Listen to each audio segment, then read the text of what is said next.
बातें अखियन के सुअन के बरुए ये जान, बातें अखियन के सुअन के बरुए ये जान। न त कजरा के कीमत ही का बा, साथ देवे के वादा कर तुवे जान, साथ देवे के वादा कर तुवे जान। ए जमाना के हिम्मत ही ना बा, बातें अखियन के सुअन के बरुए जान। न त कजरा की कीमत ही का बा।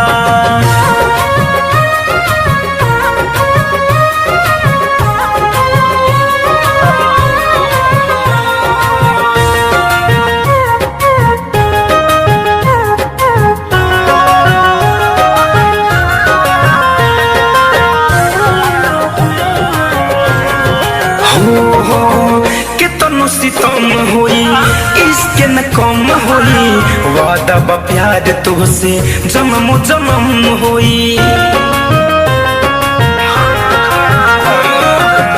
कितनो सितम होई इसके न कम होई, वादा बा प्यार तुझसे जन्म जन्म होई।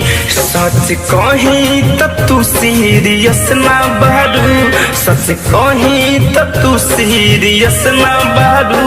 हमारा बतिया के इज्जत ही ना बा, बातें अखियन के सुअन के बरुए जान, बातें अखियन के सुअन के बरुए जान। न त कजरा के कीमत ही का बा।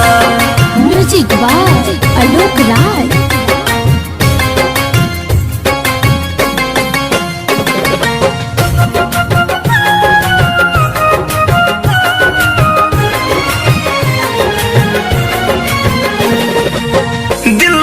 केहू के चले जो रहो, लोर बहा के मन के करना थो रहो।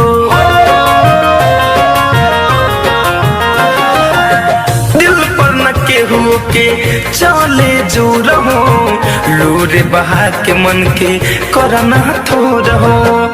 आलू को धनंजय सुमिते खातिर, आदित्य धनंजय सुमिते खातिर तनिको भी तो सिद्धत ही ना बा, बातें अखियन के सुअन के बरुए जान।